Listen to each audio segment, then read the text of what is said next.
Dear ladies and gentlemen, what if I told you that the most dangerous place to live is safe? What if I told you that playing it safe might be the very thing that's robbing you of purpose, peace, and power? Because there's a silent killer out there. Its name isn't fear, it's not failure, it's regret. See, fear screams loud in the moment, but regret whispers for a lifetime. Fear you can face, failure you can learn from. But regret rewinds the tape when it's too late to change the ending. And that's why I'd rather risk the pain of the fall than feel the ache of never flying. We serve a God who called people out of boats, who told men to walk around walls instead of tear them down, who used a slingshot to kill a giant and a shepherd boy to crown a kingdom. That doesn't sound safe to me. That sounds like risk backed by faith. You don't need more guarantees, you need more courage, because regret doesn't come from doing too much. It usually comes from never doing enough. It's not the doors you walked through that haunt you. It's the ones you stood in front of, afraid to knock. So I came to tell somebody today, you're not stuck, you're scared, you're not unqualified. You're just unwilling to be uncomfortable. But destiny doesn't live in the comfort zone.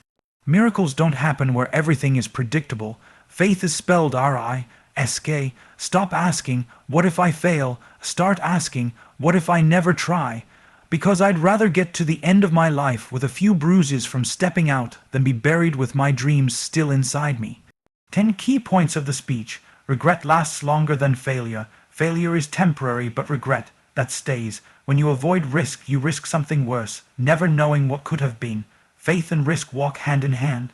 Every major move of God required someone to step out in uncertainty.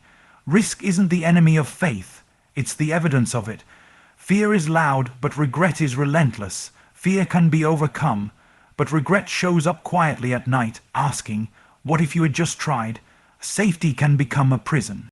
Living safe might protect you from failure, but it also locks you out of opportunity. You don't need clarity, you need courage. Waiting for the perfect moment is often just procrastination in disguise. Bold moves create clarity. God doesn't anoint the comfortable, He calls the willing. Those who are ready to take a step before they see the full staircase are the ones who unlock divine momentum.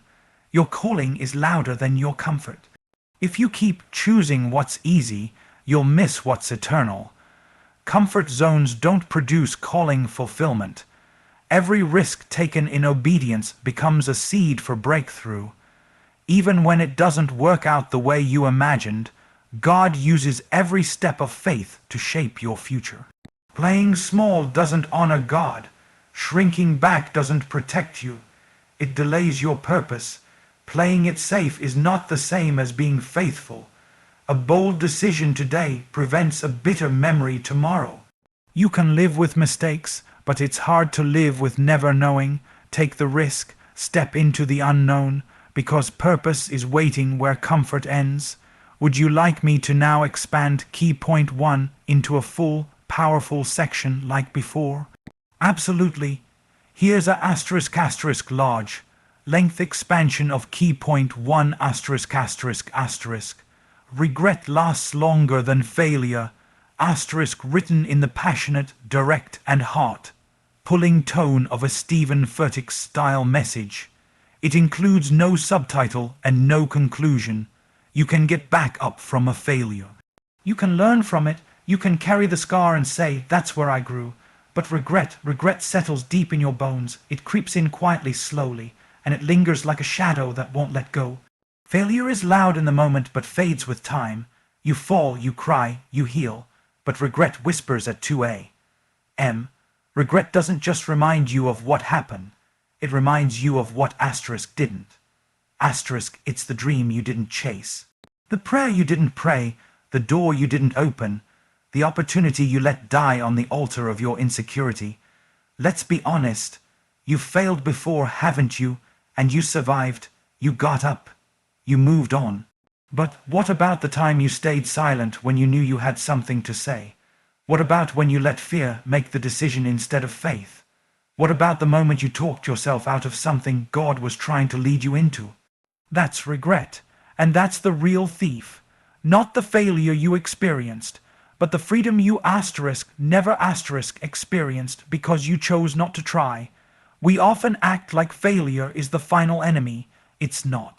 The real enemy is the regret of never showing up. Because failure at least tells you, I gave it my best. Failure means you were in the game. Failure means you had the guts to swing. But regret says you didn't even show up. You played it so safe that now you don't even know what could have been. And years go by, time keeps moving, and suddenly you're living a life that looks fine on the outside but feels empty on the inside. Not because you messed up, but because you never stepped up. There are people right now living with regrets that started as excuses. I'm too young. I'm too old. I'm too broke. I'm too busy. I'm not ready. But all those things pass. Age changes, seasons shift, resources come and go, but the opportunity you bury today becomes the weight you carry tomorrow. What if God isn't asking you to be perfect? Just present. What if the very thing you're afraid to risk is the one thing that will set you free? Because here's the thing, you can recover from embarrassment. You can recover from a bad investment. You can recover from people talking about you when you step out in faith. But it's hard, so hard, to recover from the pain of never knowing what was possible if you had just believed enough to try. Stop asking, what if I fail? Start asking, what if I don't? Because the regret of not trying will always last longer than the pain of falling short. You can heal from a fall, you can't rewind time. And deep down, you know it. Would you like me to expand key point 2 next in the same passionate tone? Of course. Here's the expanded version of key point 2. Faith and risk walk hand in hand. Written in large length with no subtitle and no conclusion in that bold truth-driven style reminiscent of Stephen Furtick. We act like faith is supposed to feel safe. Like faith is this calm, peaceful walk where everything is neatly planned and perfectly paved. But have you ever actually read what faith looked like in the Bible? It looked like building a boat when it had never rained. It looked like stepping into a sea that hadn't split yet. It looked like marching around a wall instead of breaking it down. It looked like walking on water when everyone else stayed in the boat. It looked like packing your bags without knowing the destination. So if you're trying to have a risk-free kind of faith, I hate to break it to you, but you're not looking for faith. You're looking for control. And faith and control don't live in the same house. Faith doesn't promise certainty. It demands trust. You want to walk by faith, but you also want to see the whole blueprint before you move. You want the yes from heaven, but you also want a map, a budget, a timeline, and 5 confirmations from your friends. But faith is messy. Faith is wild. Faith feels like stepping off a cliff and trusting the voice that said, I'll catch you. C. We love to celebrate faith when it's finished. We love the testimony. We love the breakthrough. But what about the risk that came before the miracle? Because every miracle had a moment of risk. Every testimony had a tension.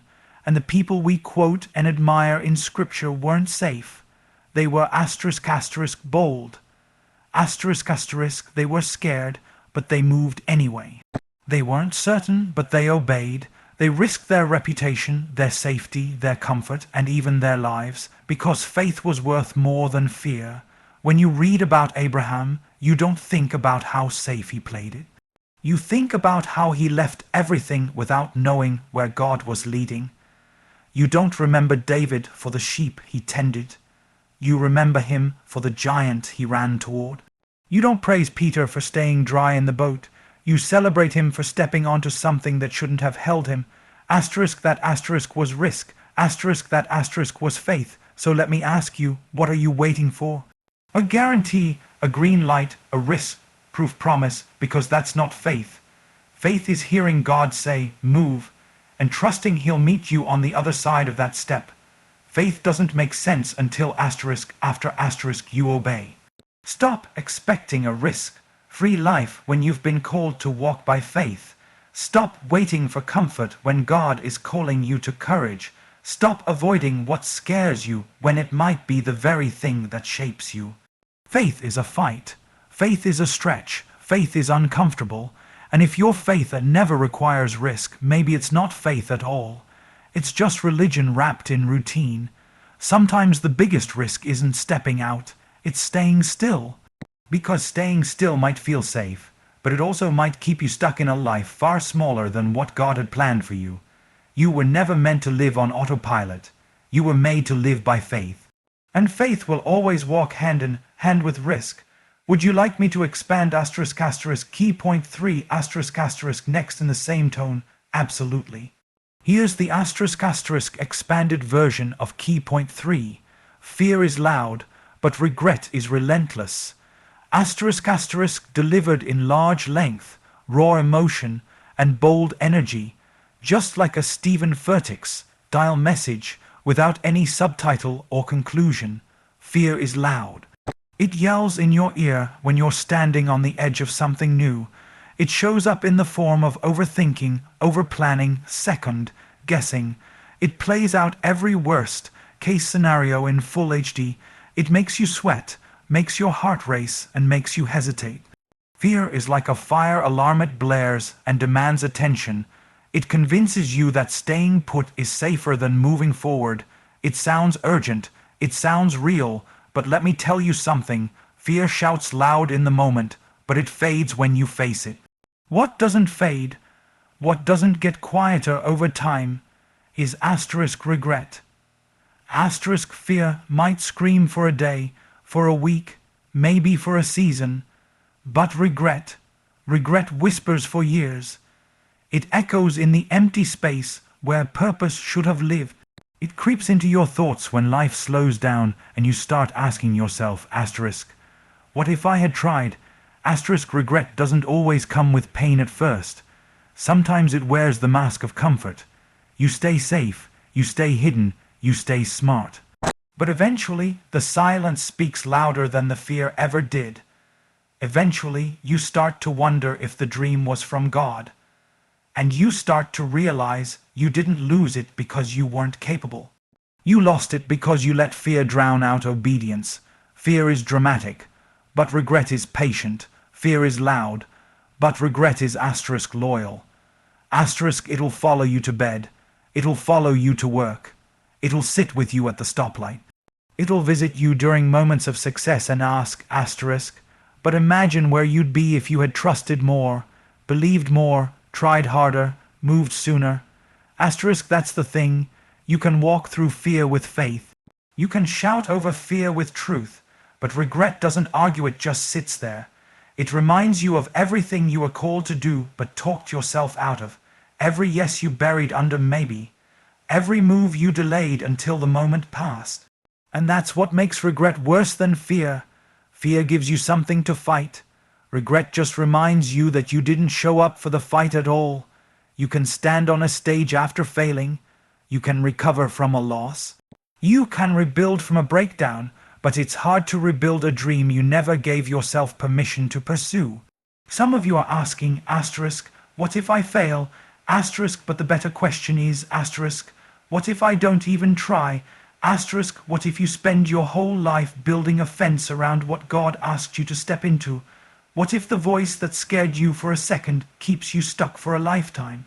That voice, that fear, it's temporary, but the silence of regret that stays, that lingers, that reminds, that questions, and here's what I know. It's better to live with a scar from trying than with a scar on your soul from staying silent. It's better to look back and say, at least I moved, than to look around and realize you never even took the first step. Fear is loud, but regret is relentless, and one of them will have the final word in your life. Would you like to continue with key point 4 in this same style? Absolutely. Here is the expanded version of key point 4. Safety can become a prison. Written in a passionate, raw, large-length style inspired by Stephen Furtick's delivery with no subtitle asterisk asterisk, and asterisk asterisk, no conclusion asterisk asterisk. Some people think the safest place to be is where nothing changes. Where the risks are low, the moves are small, and the waters are calm. But what if I told you that safety, if it becomes your obsession, will eventually become your asterisk asterisk prison? Asterisk asterisk, not with bars and locks, but with fears and excuses.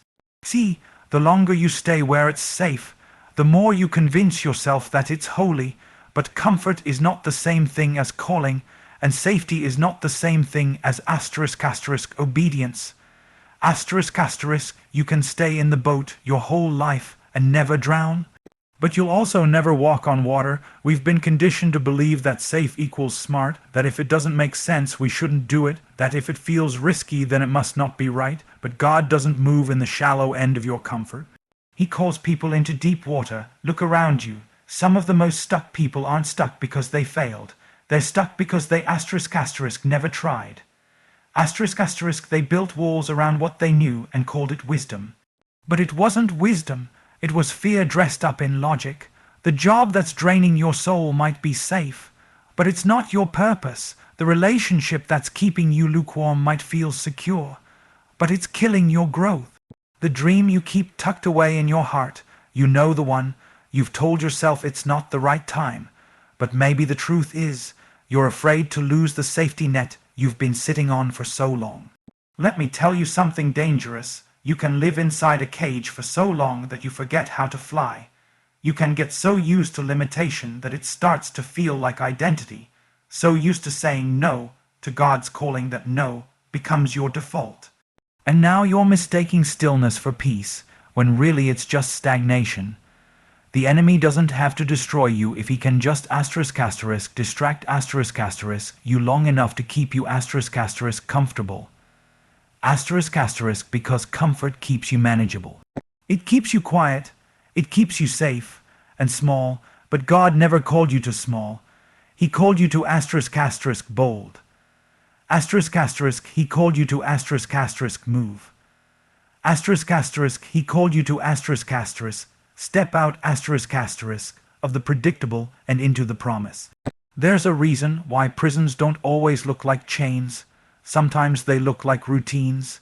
Same job, same prayers, same decisions, same thinking, same fears. You stopped asking God for big things because you didn't want to be disappointed. You stopped risking because you couldn't handle the idea of failing. But let me ask you this. When did your priority become asterisk not losing asterisk instead of asterisk truly living? Asterisk, when did surviving become your standard? When did you stop believing that the God who delivered you from yesterday also wants to develop you for tomorrow? You might be safe right now, but are you free? Because safety might protect you from pain, but it can also keep you from progress.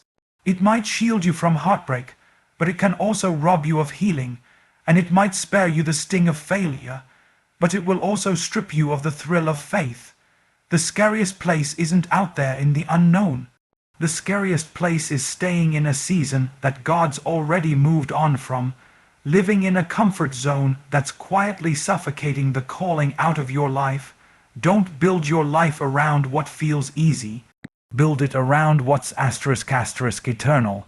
Asterisk asterisk, even if it costs you your comfort, even if it stretches you, even if it shakes you, because what feels like risk to you might be the exact place where God plans to release your breakthrough. Would you like to continue with asterisk asterisk? Key point 5, asterisk asterisk next?